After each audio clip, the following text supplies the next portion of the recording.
Vamos pensar hoje na luz, né? Eu vou ler um trecho da palavra do Senhor e depois nós vamos estudar brevemente a primeira carta de João. Eu queria que você abrisse suas Bíblias, sua Bíblia, ou abrisse aí no celular, primeira carta de João. Se você tem uma Bíblia assim mais do estilo tradicional, né? Tá a primeira epístola, que é sinônimo de carta, tá bom? Você pode ter carta. Se você tiver no celular, não sei nem se vai estar escrito só João, não tem importância. O que importa é o conteúdo. Vamos lá. Primeira carta de João, capítulo 1, vamos começar. Diz assim a palavra do Senhor: o que era desde o princípio, o que ouvimos, o que vimos com os nossos olhos, o que temos contemplado, as nossas mãos tocaram da palavra da vida. Porque a vida foi manifestada e nós a vimos e testificamos dela. E vos anunciamos a vida eterna que estava com o Pai. E nos foi manifestada. O que vimos e ouvimos, isso vos anunciamos, para que também tenhais comunhão conosco. E a nossa comunhão é com o Pai e com seu Filho Jesus Cristo. Estas coisas vos escrevemos para que o vosso gozo se cumpra. Essa é a primeira parte da mensagem, eu vou orar, depois nós vamos continuar. Senhor Deus, muito obrigado, mais uma vez nós te agradecemos, Senhor, pela tua palavra lida, e pedimos, Senhor, que tu nos abençoe para o estudo desta noite. Nós queremos aprender a tua palavra, Senhor Deus, queremos mudar a nossa vida para te agradar, Senhor Deus, naquilo que talvez não estejamos agradando. Senhor Deus, nós queremos praticar a nossa fé. Ajuda-nos hoje, Senhor, a ter uma fé mais prática. É o que pedimos no nome do Senhor Jesus. Na verdade, irmãos, o texto hoje vai depois do versículo 5, mas eu queria ler aqui, porque essa parte introdutória interessa para o objetivo da mensagem de hoje, que é sobre nós sermos a luz e sobre Jesus ser a luz. Mas eu preciso de explicar esses 4 versículos, por que João está escrevendo isso. Na verdade, naquela época, ainda hoje você tem isso, tá? Mas naquela época, a doutrina grega que tinha era a gnose, o gnosticismo.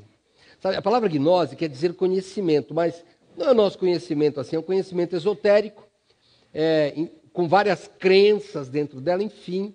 Eles queriam acreditar em uma força superior, mas que não Deus. E também, eu peguei até algumas coisas aqui, irmãos, olha, não dá para você definir gnose em um parágrafo, tá bom? Então, é claro que tem livros sobre gnosticismo aí, ele chega a ser uma seita. Mas eu vou resumir aqui o que eles criam. Talvez hoje ainda você encontre isso, mas eles tinham uma separação entre matéria e espírito. E interessante é que eles criam assim, o espírito podia ser puro e bom, mas poderia permitir que o corpo fizesse alguma coisa errada. Então, sabe assim, olha, você vai visitar uma pessoa e fala, estou bem, pastor. Mas, meu amigo, acho que você está bebendo, aí você andou batendo na sua esposa. Não, mas eu com Deus estou bem. A gente, então, hoje ainda tem isso, hein? Eu só queria que você preste atenção que estas coisas antigas, irmãos, elas permanecem até hoje. Se tem uma coisa que no mundo ocidental é muito forte, é o helenismo, como já foi explicado em algum momento aqui da igreja, né? O helenismo é a cultura grega, né? Lembra de Helena, de Troia? Então, a cultura grega, ela ainda faz parte de muita coisa na nossa cultura ocidental. Então, essa ideia de que o espírito está bom, mas a carne é ruim, isso vem de lá. Então, a matéria era algo tido como ruim e o espírito bom. O que acontece para eles? Para eles, se Jesus, como um Deus encarnado, não cabia na cabeça do gnóstico. Para você ter uma ideia, eles não gostavam de um Deus criador.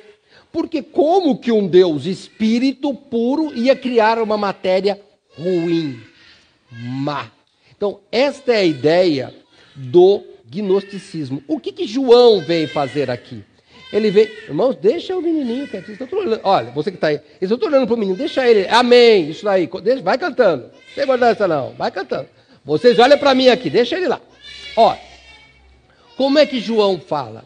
João vem e ele diz assim, olha, o verbo se fez carne. Lembra lá em João 1,14? O João, que é o mesmo que escreve aqui a primeira carta de João, ele é o mesmo que escreve o Evangelho de João. Então ele fala, e o verbo se fez carne. Eu vou ler lá, João 1,14. Espera aí. Eu vou ler, se você quiser ir comigo, senão volta aqui, eu vou ficar em 1 João, tá? Mas olha, eu vou ler esse texto para você ver o que é que João ele está defendendo aqui, olha. E o verbo se fez carne, habitou entre nós e vimos a sua glória como a glória do unigênito do Pai, cheio de graça e verdade. Então, ele está dizendo, sim, Deus se fez carne. E quando você vê aqui, logo no 1 João, volta para o texto, 1 João 1,1, olha os verbos que ele usa. O que era desde o princípio, que vimos, que ouvimos, que vimos, nossas mãos tocaram da palavra da vida. Ele está combatendo aqui diretamente essa ideia de que a matéria é ruim. Não, não. A matéria é boa. Bom, o homem, ele é feito à imagem e semelhança de Deus. E esse corpo, ele é importante. Ele é importante. Meu pai faleceu faz 33 anos. Quando eu fui lá, ele faleceu numa cidade do interior, aqui da Grande São Paulo. Então eu entrei, meu pai estava todo aberto, cheio de órgão. E aí o homem chegou para mim e falou assim, olha, vem aqui, claro, aquele negócio de querer dinheiro, né? E eu acabei não querendo dar dinheiro para ele, meu pai ficou mais 24 horas, mais 30 horas lá, sei lá. Ficou no dia seguinte, mas enfim. Ele falou, não liga para isso não, isso é só matéria, não é seu pai. Era meu pai. A matéria sou eu. Não adianta. Já foi reconhecer corpo? Quem é? É tal pessoa. Claro que é. Oh. Então, o corpo é importante. Cuide do seu. Porque ele é importante, sim. Essa ideia de que esse corpo vai acabar mesmo. Não vai voltar, irmãos. Pode ter certeza. Nós cremos que um dia teremos este corpo glorificado. Não vai estar o outro. É esse corpo. Ele vai, tanto é que vai ressuscitar. Os sepulcros vão se abrir. Né? Vai vir todo mundo, não sei de onde estiver aí, as cinzas, vão juntar tudo. E nós vamos ter esse corpo. Vai ser transformado. Mas é o corpo que Deus nos deu. Então, o homem é integral. Bom, partindo disso, desta prática de matéria e espírito, e nós até aqui já, em alguns momentos aqui, você que não é membro da nossa igreja, de quarta-feira nós reunimos também, temos uns minutos de oração e temos uns minutos de estudo bíblico. Então, às vezes, nós dividimos para ser mais rápido. Então, nós fizemos uma divisão de algumas pessoas, olha, você ora, tal. Então, às vezes, a pessoa fala, olha, eu quero pedir pela minha vida espiritual e material. E eu já, de vez em quando, eu falo, irmão, não tem. Tem vida espiritual e material? Não tem. Pastor, minha vida espiritual está boa e a material está ruim. Não, irmão, sua vida está ruim.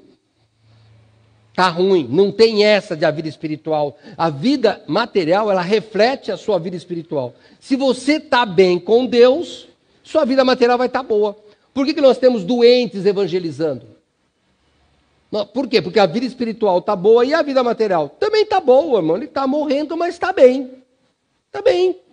Porque está cumprindo a vontade de Deus. Um pastor, escritor, que morava aqui no nosso bairro, né, Russell Shedd, que muitos conhecem, ele quando estava morrendo já, ele estava bem debilitado, alguém fez uma entrevista com ele, e ele falou, estou só desmamando deste corpo. Fazia parte do plano. Fazia parte. Não, esse corpo vai ser assim mesmo. Só que um dia nós vamos pegá-lo de volta. Tá bom? Então, você que está aí pedindo pela sua vida espiritual, a vida material tem que estar boa. Tem que estar boa. Já imaginou? Vou brincar, hein? Vai na casa da pessoa lá que se diz crente, voa chinelo, voa panela, palavrão adoidado. Aí o cara vai lá e fala, não, mas eu vou para a igreja domingo, a minha vida espiritual tá boa. Tá boa nada, irmão, avisa o seu chinelo, avisa a panela. Já pensou se a panela falasse, não, a vida espiritual tá boa, só vivo voando no amor desse pessoal aqui? Não. Aqui a gente só escuta palavrão nessa casa, palavra de baixo calão. Não, a vida espiritual tá má. E se sua vida é assim, tem que mudar. Por quê? Porque o que a boca faz? Ela só fala que o coração está cheio. Nós vamos ver isso hoje. Agora vamos para a mensagem. É só a minha introdução para você saber do que é que nós vamos falar. Agora, no capítulo 1, verso 5, vamos lá. Então já vi para que é. Agora ele fala da mensagem. Esta é a mensagem que dele ouvimos e vos anunciamos. Que Deus é luz e não há nele trevas nenhumas. Se dissermos que temos comunhão com ele e andarmos em trevas, mentimos e não praticamos a verdade. Mas se andarmos na luz, como ele na luz está, temos comunhão uns com os outros. E o sangue de Jesus Cristo, seu Filho, nos purifica de todo o pecado. Agora vamos pensar. Vamos lá. Aqui ele começa a trazer, depois que ele fala do corpo e matéria e do espírito, ele fala, bom, agora vem a luz. Irmãos, nós só enxergamos por causa da luz. Eu sei que tem aqui irmãos aí que são envolvidos com a área de biologia, que não é minha área, mas eu sei, irmãos, que para a gente enxergar é um monte de coisa. Vem uma luz, entra aqui, passa por um monte de lugar.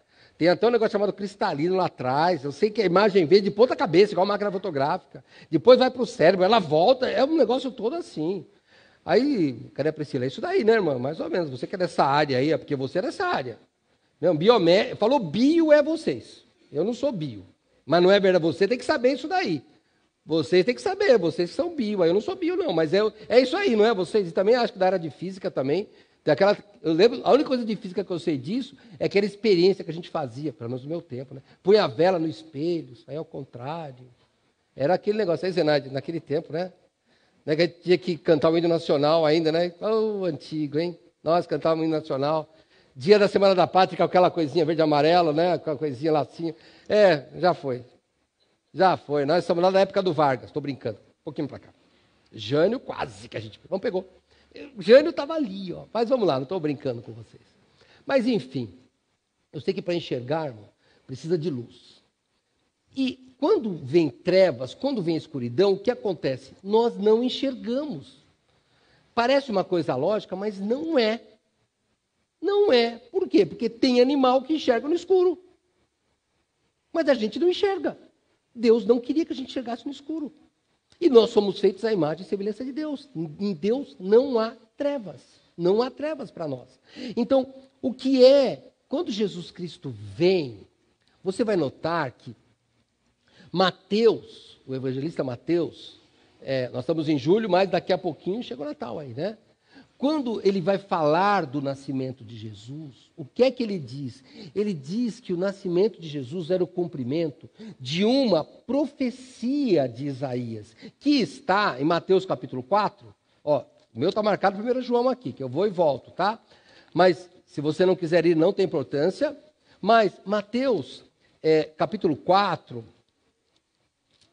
no verso 16... Depois, né, Jesus nasce ali, depois ele já começa o seu ministério, depois é tentado, etc. Mas no verso 16, ele diz assim que o povo que estava assentado em trevas viu uma grande luz. E aos que estavam assentados na região e sombra da morte, a luz raiou. Desde então começou Jesus a pregar e a dizer: arrependei-vos, porque está próximo o reino dos céus. Interessante a sequência, irmãos.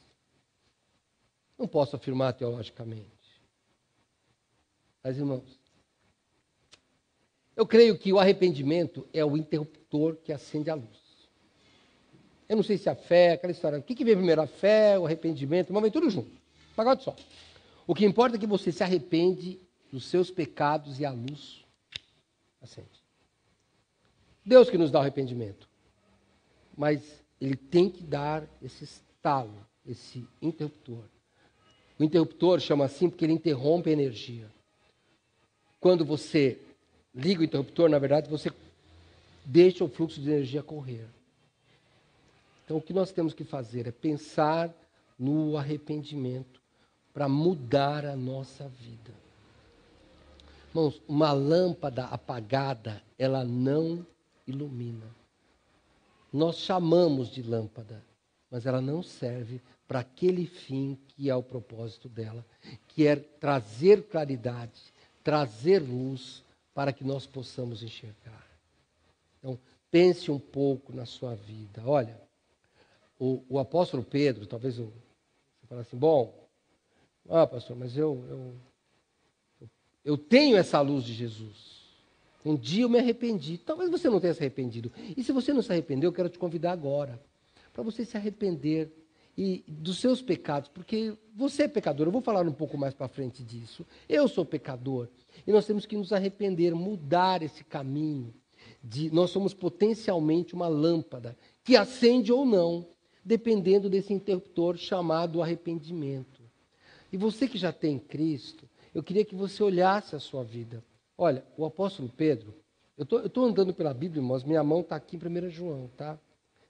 Mas olha, o apóstolo Pedro, primeira carta de Pedro, umas folhinhas atrás aqui na minha Bíblia, no capítulo 2, verso 9, falando das pessoas que já se arrependeram e aceitaram Jesus Cristo como Salvador, ou confessaram Jesus como Salvador, olha o que ele diz, primeira carta de Pedro, capítulo 2, verso 9, mas vós sois a geração eleita, o sacerdócio real, a nação santa, o povo adquirido. Para quê?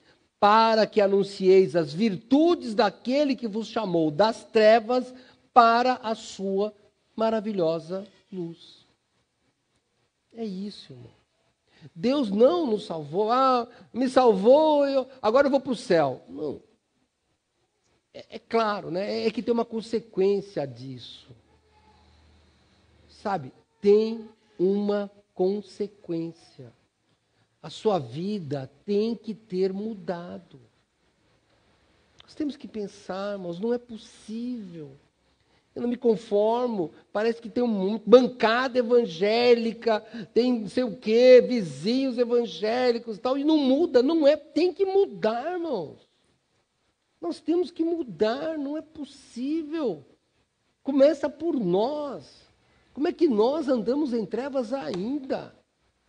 Porque nós fomos chamados para quê? Para anunciar. Como é que você anuncia Cristo? Como é que você faz isso? Pensa.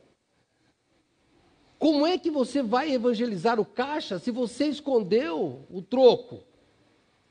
Como é que você vai evangelizar o policial de trânsito se você está dirigindo fora da lei? Como é que você vai evangelizar o seu vizinho se o seu vizinho não vê na sua casa a luz do Senhor Deus? Tem que pensar, você foi chamado para isso, tem alguma coisa errada. Um pregador famoso de séculos passados, Spurgeon, ele dizia que se você não é um cristão que demonstra isso, você é um impostor. Eu fico com medo, sabe que nós somos impostores? Não podemos, nós temos que ser cristãos, irmãos, de luz. As pessoas têm que olhar. Hoje de manhã eu o David deu aula para os homens. Daí nós estamos falando sobre liderança, e eu fiz uma brincadeira para os homens, hein? Então, você que estava na classe, você que não estava, olha que a gente terminou falando sobre isso. Eu pretendo, se Deus me abençoar, eu quero morrer antes de todo mundo da minha família. Quero ser o primeiro. Quero que eles me velem. Eu quero velar a Mariana. Mariana não pode, você já fez um trato com ela, eu morro primeiro. Se ela morrer primeiro, vocês sabem que eu vou brigar com ela, porque não é para fazer isso, é eu que tenho que ser primeiro. Então, eu quero ser antes. E sabe aí o que eu pensei? Dá uma olhada. Jonathan, você é novo, mas eu também quero que você vá primeiro. Estou brincando, vamos lá. Mas aí eu fiz a brincadeira com eles.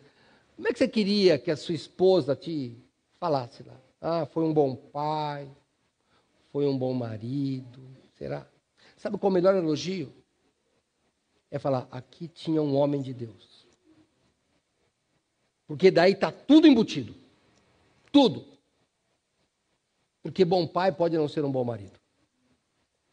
Bom marido pode não ser um bom tio, pode não ser um bom esposo de verdade, pode ser um homem que não supria, não sei. Tem um monte de coisa que não pode ser. Mas um homem de Deus, irmão, acabou. É só isso que a gente precisa. Porque este adjetivo, essa qualidade, é o que vamos levar no céu. Lembra? Já falei isso no passado aqui, algumas vezes. Quando chegar no céu, você acha que vai chegar lá o pastor? Não, ninguém é pastor lá no céu, não, só tem um. Ah, Gilson, que bom que você chegou, a gente brinca, né? Vê artista lá. Ah, o Gilson vai estar lá no céu regendo o coral. Vai nada, irmão. Vai nada, Gilson. Né? Eu vou falando os nomes aqui, você que está em casa não sabe, é que é o nosso maestro aqui, tá? O Joel, que também exerce isso, está aqui, né? Temos irmãos que trabalham com eletricidade aqui. Lá não tem lâmpada para consertar, irmão. Não tem luz lá, Deus é a luz. Qual é o que nós esperamos lá no céu? Entra, servo bom e fiel. É isso que Jesus falou, é isso que nós queremos ser. Você mãe, você pai, você filho, é isso. É para isso que nós somos chamados. Nós somos chamados para isso. Por isso que aí volta. Ele fala, esta é a mensagem que dele ouvimos. Deus é luz e não há nele trevas nenhuma. Se nós temos que refletir luz, não pode haver escuridão na nossa vida. Não pode. Eu queria que você pensasse nisso essa noite. Como é que está a sua vida? Como é que chama? O David vai me ajudar aqui.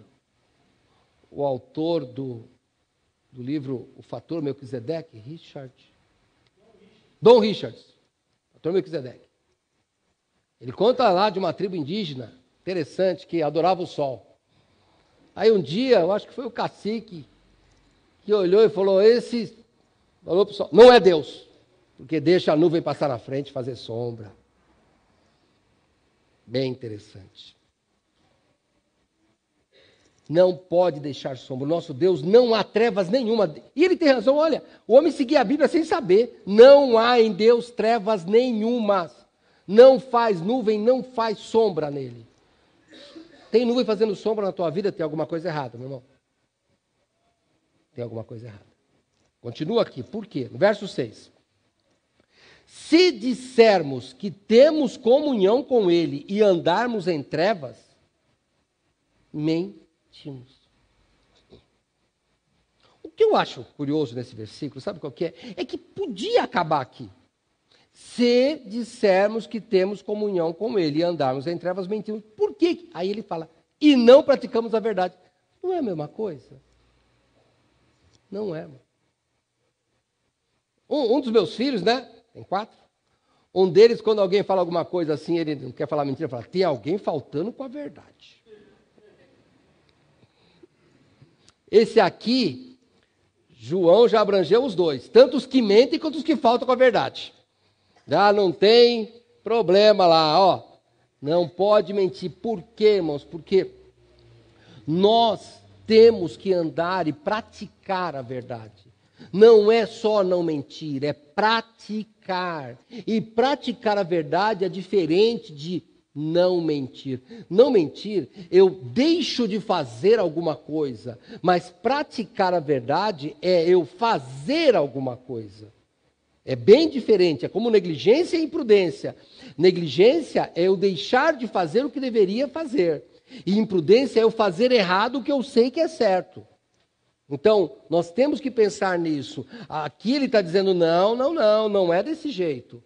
Você tem que praticar. Você tem que ser uma lâmpada acesa, que ilumina. Não pode deixar. Sabe por quê? Porque não é você que é uma boa esposa, uma boa filha, um bom marido, um bom filho, um bom tio, um bom pai. Não. É Deus que tem que ser visto em você. Esse é o problema. A minha reputação, a sua reputação pode ser manchada. Pode, porque nós somos seres humanos, mas Deus não pode. E o que é que Jesus fala? Vamos lá para o Sermão do Monte? Mateus capítulo 5. Mateus capítulo 5.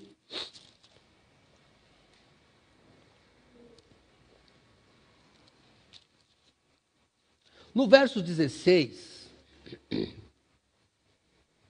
não, 14, 16 é o final, do 14 ao 16. No verso 14, Jesus diz assim: vós sois a luz do mundo. Não se pode esconder uma cidade edificada sobre um monte, nem se acende a candeia e se coloca debaixo do alqueire, mas no velador que dá a luz a todos que estão na casa. Assim, resplandeça a vossa luz diante dos homens, para que vejam as vossas obras e glorifiquem a vosso Pai que está no céu. Então, você que é membro da igreja sabe que na ceia, vamos pedir perdão pelos pecados. Vamos. Então, tem N definições de pecado, irmãos. Olha, pecado é errar o alvo, sabe? Tem doutrina, tem livros sobre o que é pecado. Eu vou só pegar nesse versículo e dar um negócio assim, ó, bem arroz e feijão, bem simples. Arroz e feijão para brasileiro, tá? Batata para você que é aí da Europa, arroz para você que é da Ásia, mas vamos lá, bem simples. O que é pecado? É aquilo que eu fiz que não glorificou a Deus. Acabou. O jeito que eu trato a minha esposa glorifica a Deus? Irmãos, são coisas pequenas. Certa família, uma vez, foi fazer uma compra e estava lá com seus filhos adolescentes. Aí fez a compra, tal, de um móvel lá. Aí foi bem interessante que a vendedora falou: vocês são crentes? Assim, por quê? Ué, adolescente alegre passeando com o pai? Olha onde é que nós chegamos, irmão. Vocês são crentes? Irmão. Você que tem filho adolescente sabe o que eu estou falando. Chega uma hora que eles não querem mais andar com a gente. Não tem prazer. Mas nós devemos fazer com que eles tenham prazer. Sabe por quê? Porque a sua filha vai crescer, ela tem que ter prazer na sua casa. A gente tinha um grupo de estudos aqui. Agora que acabou a pandemia, talvez a gente volte. A pandemia que nos impediu. Reuni algumas famílias para estudar a Bíblia e as crianças brincando. E foi muito interessante a observação de um irmão. Ele disse: já pensou? Daqui a algumas décadas, essas crianças falam assim: quando eu era pequeno, eu brincava e meus pais estudavam a Bíblia. Foi legal aquilo, hein? Foi interessante. A gente não tinha percebido. Aquele irmão bem observador falou: tá vendo? As crianças sabem. Irmãos, a criança sabe que você está usando a Bíblia. A criança sabe que você está xingando. A criança sabe que você está mentindo. Ela sabe, irmão, ela sabe. Então eu quero que você faça agora comigo um exercício. Olha, do jeito que eu trato minha esposa, Deus é glorificado? Senão eu estou errado. Do jeito que eu trago meu marido, Deus é glorificado? O jeito que eu trato meus filhos, Deus é glorificado?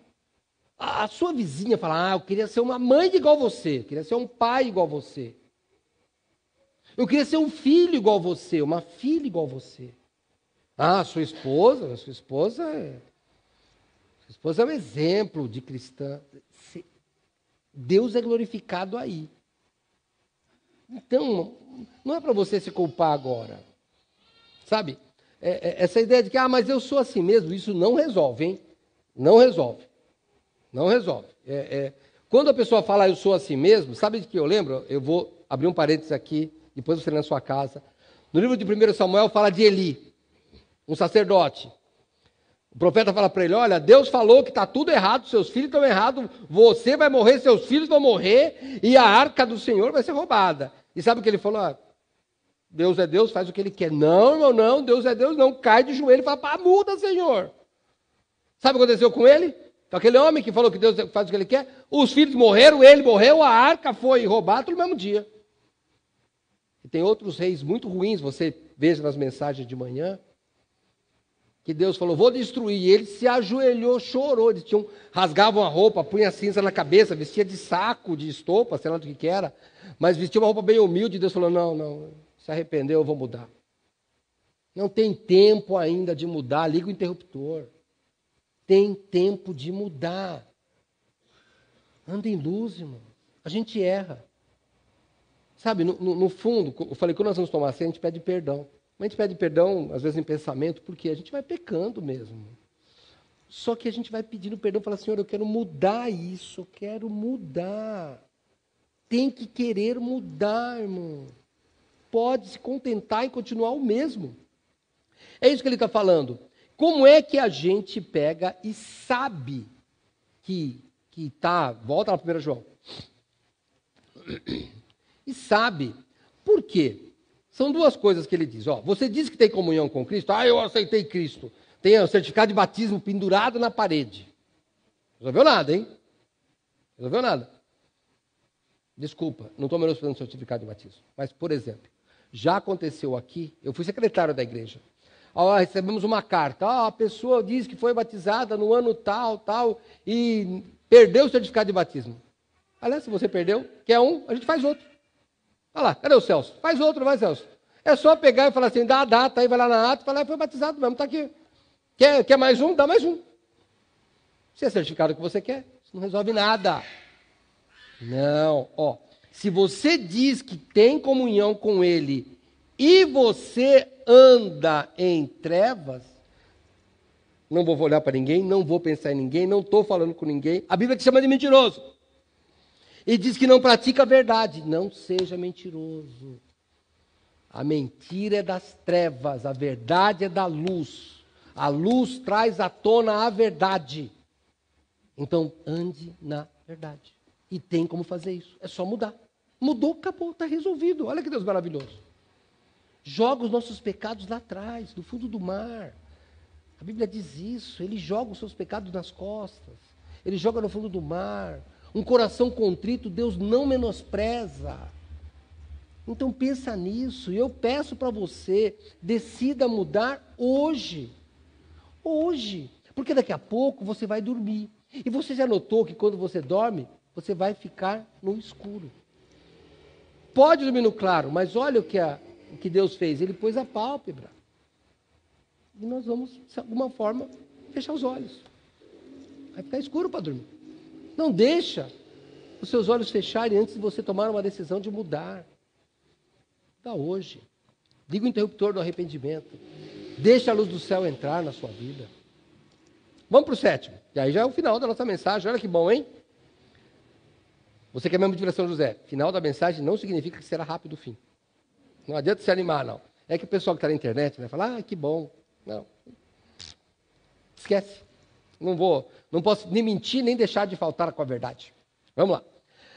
Verso 7. Mas se andarmos na luz, não qualquer luz, na luz de Deus. Porque diz, mas se andarmos na luz, como Ele na luz está, temos comunhão uns com os outros.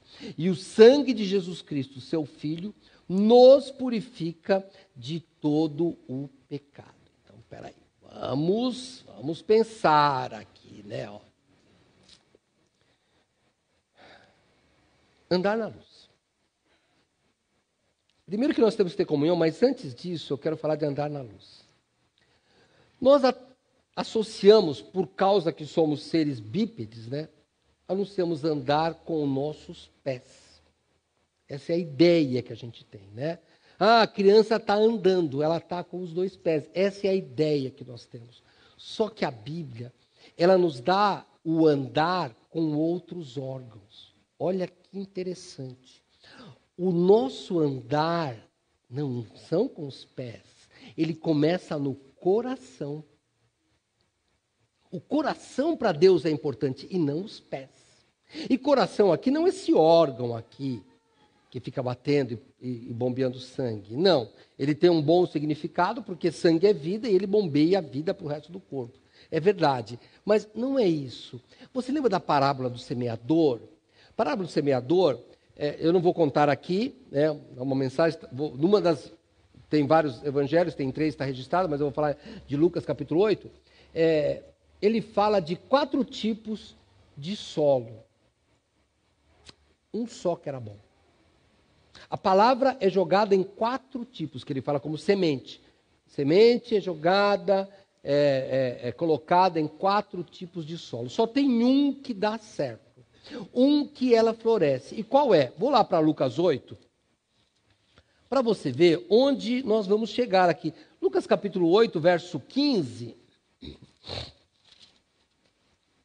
A Bíblia diz assim, e aqui caiu em boa terra, está falando da semente, estes são os que, ouvindo a palavra, a conservam num coração honesto e bom e dão fruto com perseverança. Irmãos, vir chorando aqui à frente, arrependido, não tem nada de pecado. Só que não vamos saber se aquilo é verdade. Por quê? Porque a verdade é, o coração tem que estar honesto, o coração tem que estar bom, o coração tem que dar fruto e por bastante tempo. O coração tem que dar fruto por bastante tempo. Tem que pensar nisso. Faz tempo que esse coração aí não dá fruto? Está na hora de pensar bem, hein? Está na hora de pensar bem. Nessa pandemia, me meti a fazer algumas coisas, né? Fazendo uns pães, alguns não dão certo.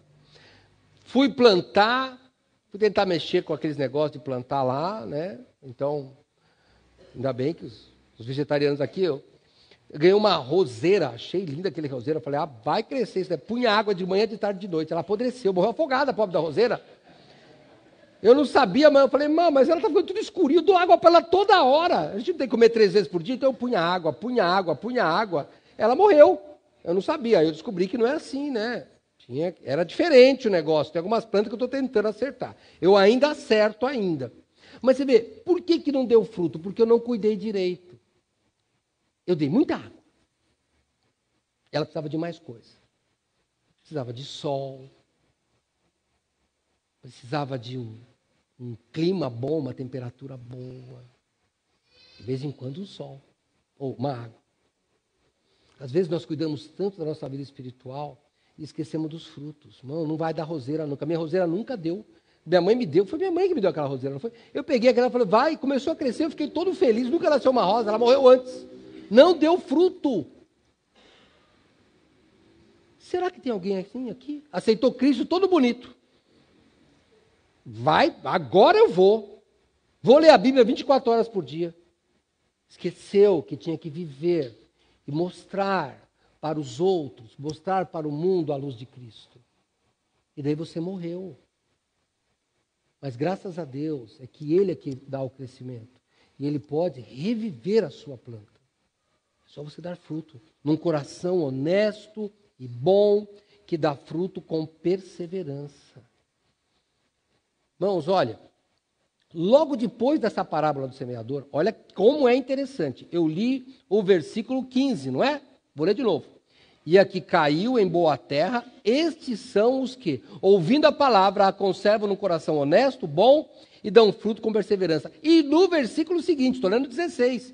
E ninguém acendendo uma candeia a cobre com algum vaso, ou a põe debaixo da cama, mas põe-na no velador, para que os que entram vejam a luz. Porque não há coisa oculta que não haja de manifestar-se, nem escondida, que não haja de saber-se e vir à luz.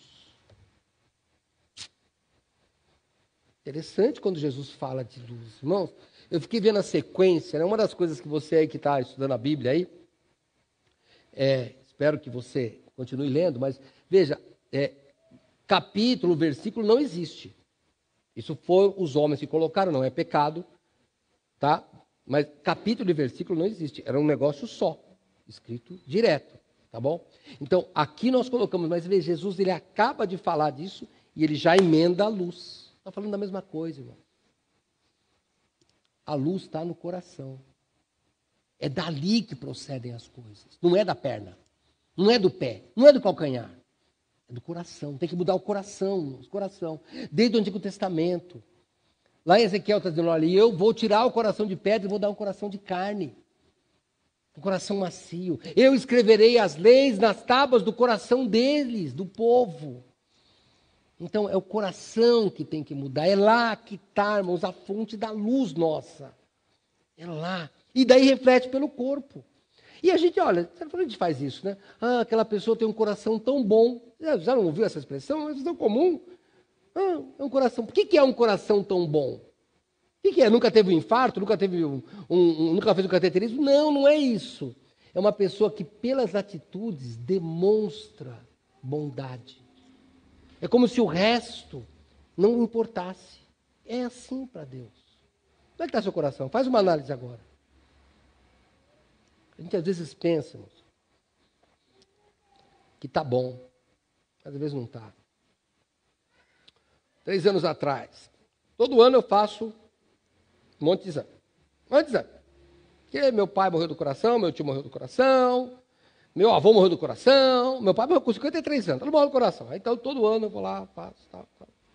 Aí faz aquele monte de exame. Cadê minha colega aqui, minha Vanessa? Ergométrico, não sei o quê. Eu fui. Aí, há 3 anos atrás, eu fui, a mulher não... Olhou, ela fez assim, ó. Sabe quando torce o nariz? Eu falei, alguma coisa? Não, nada não. Vou pedir mais um exame. Tá bom. Scanner do coração, nem sabia, hein? Tem scanner do coração, mais scanner do coração. Eu fiz, ela falou assim, não, eu vou pedir esqueci o nome, mano. Era um ergométrico. Não, pedi um ergométrico, vou chegar lá, aquele exame doido lá que eles fizeram, fazer ergométrico. Aí fiz ergométrico, tá. Ela falou, não, vou pedir mais um exame. Eu falei, tá bom. Eu comecei a ficar assim, filho, você está pedindo muito exame para quem não tem nada, porque nunca tinha nada. Sabe, parecia eu olhando no espelho e me achando lindo. Sabe quando você olha no espelho e fala, estou perfeito. Sabe, mas daí, né, vou brincar com vocês, mulheres, vou brincar. Tá perfeito, estou perfeita, mas deixa eu caprichar mais no batom. Não, tá perfeita, mas peraí, deixa eu dar uma sombrinha aqui. Não, tá perfeito, mas deixa eu arrumar mais esse cabelo. Sabe vocês, era a gente lá, sou eu lá. Aí a médica pediu um tal, eu não sei se era um ergométrico químico, aquele negócio. Eu sei que injetaram um negócio no coração. Você não, a gente vai só forçar. Seu coração vai chegar, acho que uns 200, o meu tremia, quase bati. Falei, tô morrendo, moço, tudo bem, vai lá. Aí eu só vi o médico falando assim, ó, antídoto, inverte. E eu sei que, eu falei, eu nunca tremi tanto na minha vida naquele negócio. Aí eu fui lá, falei, agora essa mulher decidiu. Ela, vamos fazer o seguinte, vamos fazer um cateterismo. Eu falei, dona, o que está acontecendo? Ela, não sei. E olha que interessante. Eu não vou criticar a minha médica. Nós não podemos criticar. Ela realmente não sabia. Sabe o que ela sabia? Tinha algo errado. Não é assim, mãe Vanessa? Eu falo que nós temos uns problemas semelhantes. Temos comunhão um com os outros até no coração. Então, ela falou, tem algo. Ela não sabia o que era. Ela falou assim, eu vou ter que fazer um cateterismo. Fui eu para o cateterismo. E para mim, irmãos, assim, a vida é bela. Cateterismo, eu ouço falar, deve ser um negócio tranquilo. E o médico sempre fala que é tranquilo, né? Já notou? Mas ele acabou de fazer uma cirurgia. É simples. Tudo é simples para eles, né? Vai fazer um transplante de fígado, não é simples. Então, tá bom. Aí eu fui lá, o cara pegou, cobriram tudo assim, de tampa tudo, né? Tapa tudo, tal, e eu assim amarrado aí. Aí o cara deu uma molezinha, eu cocei o nariz. O enfermeiro olhou. Você coçou o nariz? Eu falei, cocei. Eu vou te abrir, o médico vai te abrir. Tira tudo de novo. Tirou tudo. Não pode ter uma bactéria, senão você morre. Eu falei, não é tão simples como o médico falou, não. Aí ele já me amarrou, irmão. Ele falou, essa mão não fica quieta. Aí ele amarrou, aí fez o cateterismo. Aí eu levei para a médica, falei, e agora? Ela, você tem 30% entupido aí. Vamos cuidar desse coração. Sabe quando eu estou contando isso? Não é para você ter dó de mim. É para você ter dó de você. Tem alguma coisa errada nos seus pecados aí? Faz uns exames nele, hein? Faz uns exames. No mim não tem dó, não. No final, sabe o que eu faço? Eu tomo uma aspirina por dia. Tranquilão. Todo dia eu tomo uma aspirina. Esqueço, para não faltar com a verdade. Mas eu tomo uma aspirina por dia. Minha companheira agora. Até o fim da vida eu vou tomar esse negócio. Não tem problema. Não foi tão grave. O seu pecado é. Tem dó de você. Sabe aquela de que, pastor, tem alguma coisa errada na minha vida, eu não sei o que é. É bom você saber. Apesar de eu ter sofrido nos exames, eu fiquei feliz com o resultado. É só uma aspirina. O meu pai, como ele já faleceu há muitos anos, há 33 anos atrás, talvez não tivesse toda essa tecnologia na época, e também não sei se tinha convênio para fazer todas essas coisas, mas como ele não tinha toda essa tecnologia, ele morreu. Sabe o que eu fico pensando, minha colega aqui? Talvez uma aspirina para o meu pai resolvesse. Mas ele não teve. Sabe, o seu diagnóstico de pecado pode ter uma solução muito grande. Você não precisa de ir para a cadeia, não precisa de largar seu marido, não precisa de largar sua esposa, não precisa de pedir perdão para a pessoa e se humilhar, não precisa de cortar a mão, cortar o braço. Não precisa. É simples. É só vir para a luz de Jesus. Porque João diz que o sangue de Jesus nos purifica de todo o pecado, e daí está resolvido. A solução é simples. O que dói é o exame. Sabe o que dói? O que dói é você olhar no espelho e falar, eu não sou um bom marido. A minha esposa acha que eu sou, mas Deus sabe que eu não sou. Isso dói. Eu não sou um bom pai. O meu filho acha que eu sou, mas eu não sou. Isso é o exame que dói, que treme. Eu não sou um bom filho. Eu não sou um bom crente. Esse exame dói. A solução é fácil, o problema é o exame. Se eu pudesse voltar e falar, dona, já faz, me dá uma aspirina por dia, não faz exame nenhum, porque o que doeu foi o exame. Como é que está o seu exame? Você consegue olhar para você mesmo e falar que é um pecador? Ou está tudo bem? Então está tudo bem, está certo. Continua a vida. Só tome cuidado, hein? O coração maltrata, hein? Dá só uma olhada. Você lembra da mulher, eu repito, hein? A Bíblia não tem capítulo e versículo. Você se lembra daquela mulher pega em adultério? Lembra? Eu vou repetir rápido, não vou ler. Está lá em João 8, daqui a pouco eu vou ler só um versículo de lá. Mas olha, ela foi pegar adultério, levaram para Jesus, Jesus estava lá. Resumindo, né? Jesus, ela foi pegar adultério. A lei manda apedrejar. O que a gente faz? Vai, fala aí, Jesus. Eu disse, tá bom. Se tem alguém aqui que não tem treva, pode jogar pedra. Pastor, não foi isso que ele disse. Ele disse que não tem pecado. Mas vamos lá para João capítulo 8? Dá uma olhada, irmãos. Olha, quando eu vi essa sequência, eu fiquei espantado. Quer ver? Olha, João capítulo 8. Tantã.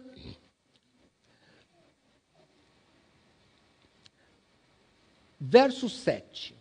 E como insistissem perguntando-lhe, endireitou-se e disse-lhes, aquele que dentre vós está sem pecado, seja o primeiro que atire a pedra contra ela.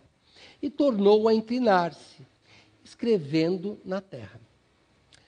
Porém, ouvindo eles isto, acusados pela consciência, ao exame, saíram um, a começar pelos mais velhos até os últimos, e ficou só Jesus e a mulher que estava no meio. E endireitando-se Jesus, e não vendo ninguém mais do que a mulher, disse, mulher, onde estão aqueles teus acusadores?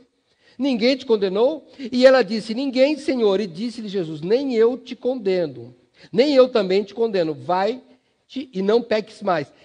Esquece esse intervalo e continua a leitura. A mulher sai, Jesus, falou-lhes, pois, Jesus outra vez, dizendo, eu sou a luz do mundo. Quem me segue não andará em trevas, mas terá a luz da vida. Não está fora de contexto esse versículo, não? Está falando de adultério, o que tem a ver? Ele está dizendo isso.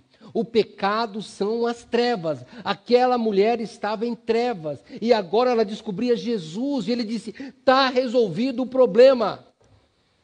Nem precisa tomar uma aspirina por dia, toma a pílula de Jesus, está resolvido. Quando você lê a Bíblia, tenta às vezes não ler com essas divisões feitas por homens. Sábios, hein? Sábios. Mas você vê que não diz outro dia, não diz no dia seguinte, muito pelo contrário, tudo dá a entender aqui que é a mesma conversa. Falou-lhes, pois, Jesus, outra vez, continua o discurso. Está vendo essa mulher perdoada? Estava em trevas. Eu sou a luz do mundo. Vem para mim e você encontra a luz. É isso que Jesus está dizendo. E é isso que nós temos que fazer, irmãos. Temos que ir para Jesus. Mas sabe o que mais? Vamos lá. Vamos continuar lá. Ainda no 7, né? 1 João 1,7. Mas se andarmos na luz, como Ele está na luz, temos comunhão uns com os outros, e o sangue de Jesus Cristo, seu Filho, nos purifica de todo pecado. Agora vamos pensar aqui um pouco nisso. Jesus Cristo vem e Ele pega e nos mostra que nós temos que ter os olhos bons. Ele disse que se os nossos olhos forem bons, o resto do corpo é bom. E se os nossos olhos forem maus, o resto do corpo é mau.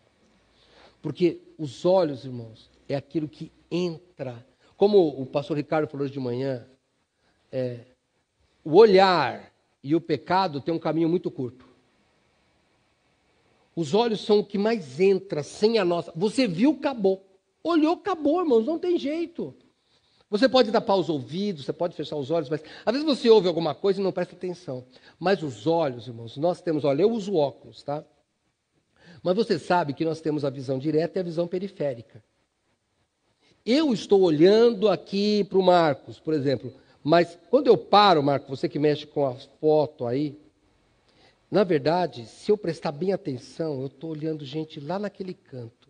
Eu não sei exatamente o que é, mas eu estou vendo lá, embora eu estou olhando para cá. Não é interessante? E sabe o que acontece? O meu subconsciente está pegando lá. Por isso que eu estou falando com o Marcos, que é o nosso operador de máquina, tem ele, Maria Isabel, mas de câmera aqui, né? Quando a gente pega a foto, o que o fotógrafo faz? A primeira coisa, tira esse fundo. Porque a gente tira a foto, né? Já tirou aquela selfie depois? Cadê a dona de casa? Tira a selfie na cozinha, né? Ô, pano de prato rasgado. Aquela mancha na geladeira. Assim, não mostra pra ninguém, porque a gente só vê depois. Na hora, selfie, que a gente olha pra cá, olha pra gente.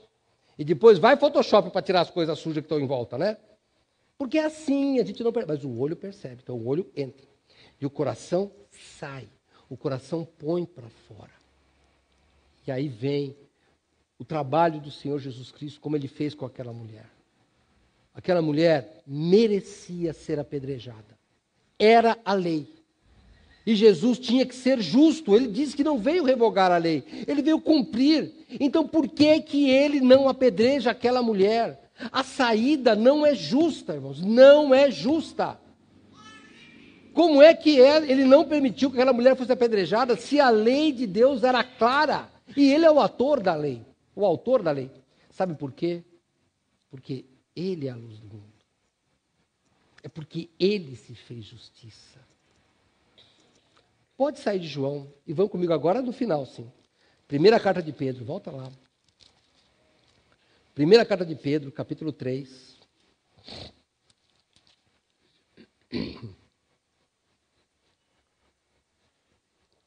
E aqui está o segredo da luz de Jesus, verso 18. Porque também Cristo padeceu uma vez pelos pecados, o justo pelos injustos, para levar-nos a Deus. Mortificado, na verdade, na carne, mas vivificado pelo Espírito. Agora você entende, porque quando ele termina, dizer para aquela mulher, também não te condeno, ele fala da luz. E ele continua sendo justo, sabe por quê? Porque ele assumiu o pecado. Você, mulher, merecia ser apedrejada, mas eu assumi. Por isso que ele vai para a cruz. Eu merecia ser morto, mas Jesus assumiu.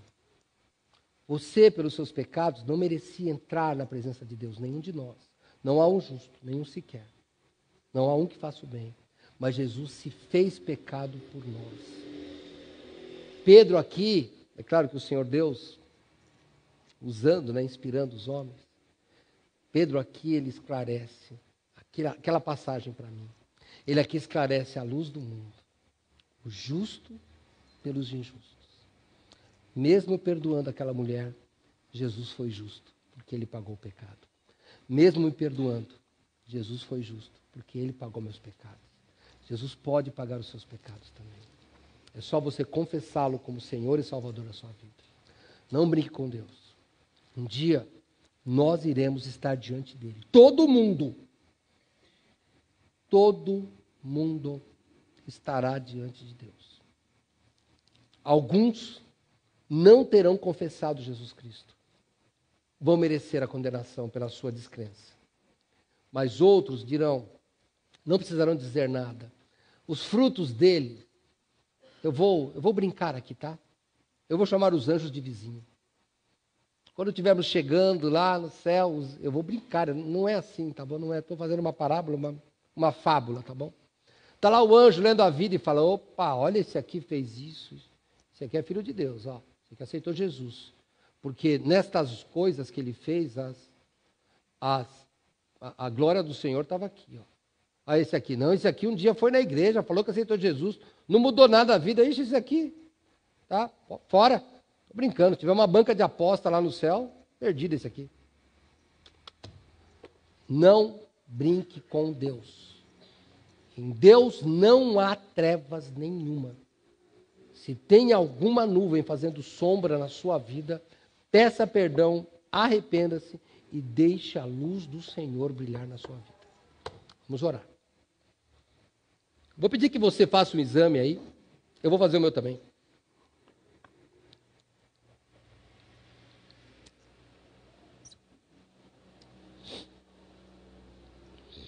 Segui o conselho da minha cardiologista. Faça o scanner do coração aí.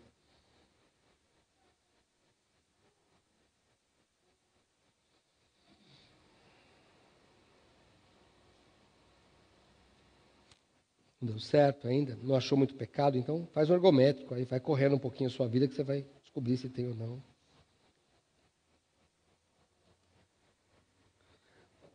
Você não acha que os seus pecados foram tão profundos? Faz um cateterismo.